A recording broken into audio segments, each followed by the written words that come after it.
Welcome to the show, guys. Today we're talking starts and sits week 14, and I also wanted to talk about the tragic loss of Demaryius Thomas, a little bit about his stats. I'm going to start the show off with this. Very tragic what happened here. I want to dive into it a little bit because it's one of those deaths that happened to a sports figure where it really takes you back and just shocks you and saddens you. Like, I don't remember feeling like this since that Kobe Bryant sudden death. So I want to talk a little bit about Demaryius Thomas, kind of his impact towards the fantasy football community, what he's done in fantasy relevance, but also kind of I want to just go over his career here and just talk about it and how shocking this sudden death is. If you guys know any more information, please leave it in the comments below. But we'll talk about that in a second. Again, starts and sits, we're also going to cover that here, give you all the optimal players to draft at each position, all the optimal players to start at each position.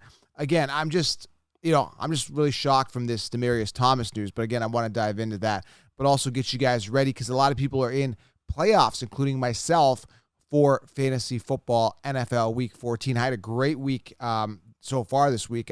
Last night you saw it, Najee Harris. A lot of haters were diving in saying, hey, Najee Harris is going to suck. Najee Harris, because it was the first half. It was terrible. Then Najee Harris tore it up. He caught that touchdown there. It was a receiving touchdown. Then he got another touchdown. Then he was running hard for yards. He fought for a first down when there was like 3 yards needed. He was pretty much stuffed at the line, came back and did really well, got the 3 yards. He plays with a lot of heart. Dalvin Cook obviously having a good game, but Deontay, Najee, putting me up at least, 40 points between the two of them. So it's a good start to my playoff week in one of my leagues. So I'm really excited. Actually, I got 2 leagues in the playoffs. So I have them both in both leagues. So I'm super excited, okay? So I'm going to go over all the optimal play starts and sits at each position.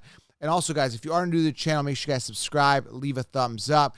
And we are doing a giveaway, compliments of Pristine Auction right here, guys, behind me, pristineauction.com.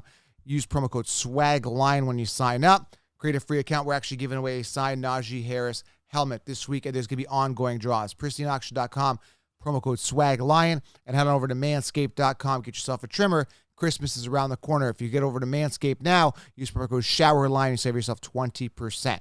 All right, so let's talk about this. Let's talk about the Demaryius Thomas thing. From what I understand, it is a seizure. Now, just look it up. Google what causes seizures. There's many reasons for it. One of them could be toxins in your body.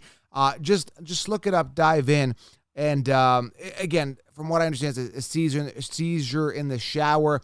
33 years old, though. I mean, how does a 33-year-old, how does this happen? I see a lot of players starting to fall now, professional athletes, having heart issues and falling, and a lot of deaths suddenly, right? Like, there is a rise in Google searches for die suddenly. So I'm not here to say anything. I'm just here to find the common denominator on why these young players are dying. But Demaryius Thomas, very, very tragic. I can't believe he's gone. Let's talk a little bit about his stats here and a bit about his performance in the NFL. Again, 33 years old, very young, recently retired. I'm sure he had I don't know his other ventures, what he was planning on doing. I saw some videos saying he's looking forward to his retirement. Played from 2010 to 2019, various different teams, including Denver, Houston, finished his career off with the Jets, but I think he may have retired a Bronco. I'm not sure. I'm pretty sure he did. His pinnacle year was in in regards to a fantasy perspective, we're talking PPR wide receiver, had to go to 2014. I believe this is the year they won the Super Bowl. He had 11 touchdowns, 1,619 yards, 340 fantasy points. Now, 111 receptions. That's really nice. And 184 targets. A lot of targets. I believe this is the year he was Peyton Manning. A lot of targets, a lot of volume, a lot of fantasy points. So he was just, he was a good player. I remember him, again, I don't know him personally, but what I do remember is that he wasn't a diva. He was a good player, head down, work ethic. And I believe he was drafted in the first round, 22nd overall pick in the 2010 draft out of Georgia Tech. 6'3", 225, round 1 pick, 22nd overall, Georgia Tech, 11 seasons in the NFL. Again, just, I'd say a future Hall of Famer in my opinion, but, his pinnacle year, again, goes to 2014. He had a good 2015 year as well. 2016, he had a good 2012 year as well with 10 touchdowns. Pinnacle year was 2013 with 14 touchdowns. Always stayed consistent, had a drop-off in around 2016, a little bit of a drop-off, and after that, he worked towards retirement. But again, it just caught me as a huge shock to see an elite player like Demaryius Thomas, who's recently retired, suddenly die of a seizure. So again, I don't know all the details. Again, from what we hear, it is seizure. Some people saying it was a car accident from 2019 and it's affected him throughout. Maybe he took a lot of shots to the head when he was playing. Either way, 33 years old, built like an ox, solid. Man, this guy's a strong guy. Suddenly drops. Just very, very sad news in the football world and Broncos Nation particularly, and the fantasy community, because we owned him a lot in our teams. And, I guess he's got that connection to a lot of fantasy fans. So rest in peace, Demaryius Thomas. Again, just very, very, very sad about this news. Very, very sad. So I'm going to continue with the show. The show must go on, and it always does. It's very sad when a big figure dies, or even a person in your life dies. You got to move forward, and that's just the way it's got to be. We can't just stop. And, there's times you feel like, oh, I want to stop, but it's got to move forward, all right? So let's move on to the quarterback position here. Let's talk about the optimal plays at each position. Dak Prescott, great matchup. Cam Newton, Trevor Lawrence, Derek Carr, Zach Wilson, Aaron Rodgers, Baker Mayfield, Taysom Hill, Joe Burrow, and Pat Mahomes, all good matchups. Out of all those guys, Aaron Rodgers, Cam Newton, Dak Prescott, and Pat Mahomes, all worth starting for me. Now, if you got Burrow, great. All these guys have good matchups. Zach Wilson, Trevor Lawrence have good matchups too, theoretically as quarterbacks, but they're not guys that I'm going to start. Now, guys, this is something you got to note for this week. If you're in the championship, just something you should know. Now, I've got Justin Herbert in my leagues. I'm going to start him. He's got the 9th hardest matchup for his position against the Giants. Believe it or not, the Giants' secondary isn't that bad, but I'm still going to start Herbert. I'm not going to sit him. Herbert, Kyler Murray, Matt Ryan, Jared Goff, Matt Stafford, Tom Brady, all tough matchups versus position. Something to note for this week. But again, start your best players. Tom Brady shouldn't sit if he's your best quarterback, even though he's got a tough matchup this week, okay? Moving on to running back here. Alvin Kamara, great matchup, okay, versus the Jets. Great matchup. I'm starting him. Again, he's kind of been a little up and down. I haven't looked at if he's healthy. Check his injury stat. I don't see a star here whether he's good to go. Let me just double check here. I think he should be good to go. Alvin Kamara. Yeah, I think he should be good to go. Just check his health status, but he's definitely got an easy matchup.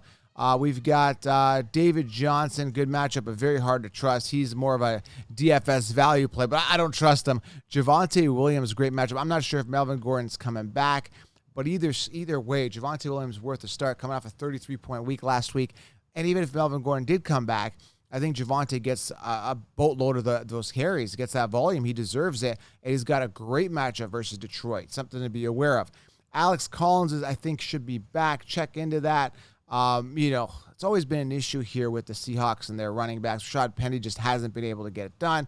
But whoever's starting from Seattle, which I don't have any Seattle stock, they do have a good matchup versus Houston, just to note that. Saquon Barkley finally has a good matchup versus Chargers. He should be good to go. Clyde Edwards-Helaire versus Vegas, good matchup. Chuba Hubbard, he hasn't done anything. Even with CMC down, didn't do well last outing, but does have a good matchup here versus Atlanta this week.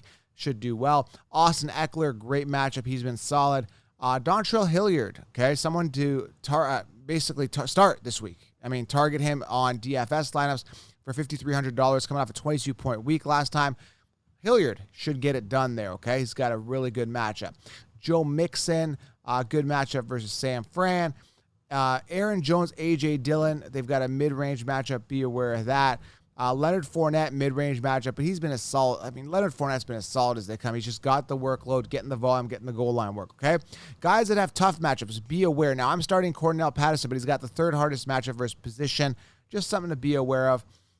Again, I'm still going to start Cordarrelle Patterson in one league. Antonio Gibson's got it in tough. Be aware as well. Other guys that have it in tough, Nick Chubb, Kareem Hunt, Darrell Henderson, and Sony Michel have got it in tough. Now, Sony Michel was the primary guy that got the volume last week. Is Darrell Henderson going to come back and get some more workload? We don't know. That's a bit of a crapshoot type committee. Similarly with the Cleveland backfield, which is a bit of a disaster as well. But either way, Cleveland's backfield, Rams backfield playing Arizona, got in a little bit tough this week. So does James Conner this week as well.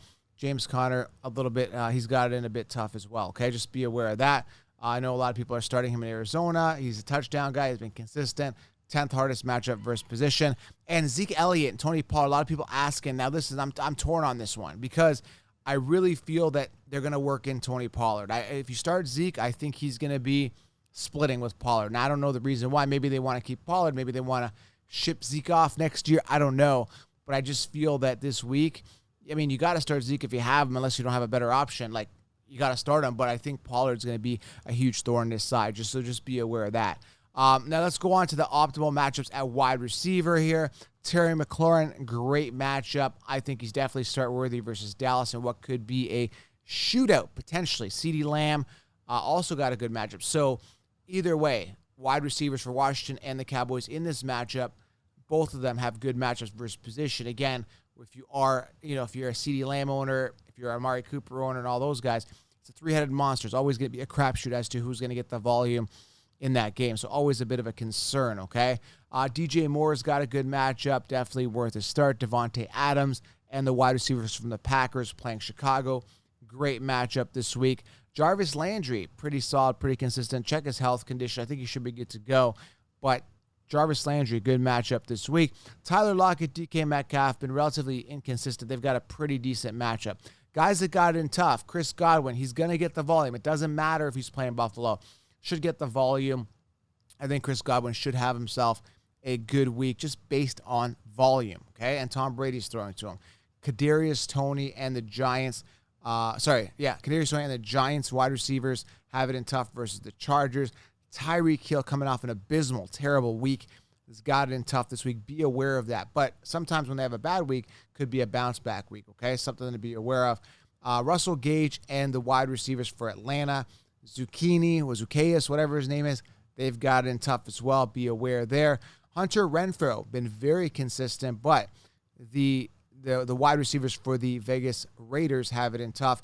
And DeAndre Hopkins, he's in a major committee with other wide receivers. I'm wondering if the workload's going to be there for him, but he's got it in tough this week. 10th hardest versus position, coming off an 11-point week last week where he did secure a touchdown, which is the only thing that saved him. But again, volume always an issue there with the Cardinals, okay? Now, let's talk a little bit about tight end. Start your best tight end. I keep going over this. If you got Mark Andrews, Kelsey, Jared Cook, not so. Jared Cook's got a mid-range matchup. Gronkowski's got a tough matchup, but you got to start Gronkowski if you've got him. I've got him. Hawkinson, you got to start these guys. No offense, you got to start these guys, okay? So start your best tight end. At this point, if you don't know who your best tight end is after week 14, I don't know what to tell you. This is pretty common sense when it comes to tight end, okay? If you're looking to stream a defense here, Panthers have got a good matchup versus Atlanta. Titans got a good matchup versus Jacksonville. Seattle versus Houston. Saints versus the Jets got a good matchup. Packers versus Chicago. I know I'm playing, in the championships. A guy actually streamed the Packers against Chicago. Hopefully they don't do well, but they've got a good matchup. I'm actually starting the Chargers against the Giants, believe it or not. I ended up streaming them because I have the Rams, and I'm just not going to start the Rams this week. Predicate on the matchup versus Arizona. I don't think that's favorable, but crazier things have happened. So I'm going to go ahead and start the Chargers, okay? So Chargers, Broncos got a good matchup versus Detroit. Like I said, Saints, Seahawks versus Houston, Titans versus Jacksonville, and Panthers versus Atlanta. Now, I hope this helps you guys. It is playoff time for a lot of people. Got to go out there, start your best players, go out there, dominate your leagues, okay, guys? It's very important. You start your starters, make the right decisions, and you'll do well. Now, there's some questions also about Elijah Moore and Amon-Ra St. Brown. They're a big coin toss. I'm starting Elijah Moore possibly in one of my leagues. I'm debating between him and Saquon Barkley, believe it or not. Who would ever thought the end of the season playoffs, Saquon Barkley, my first-round pick, or Elijah Moore, who is like my 10th-round pick?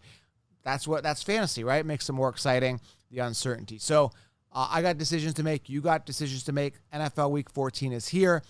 Again, rest in peace, Demaryius Thomas. I'm at a loss for words as to what happened there. But again, the show must go on, and hopefully this continues to happen to other young athletes. It's just been terrible.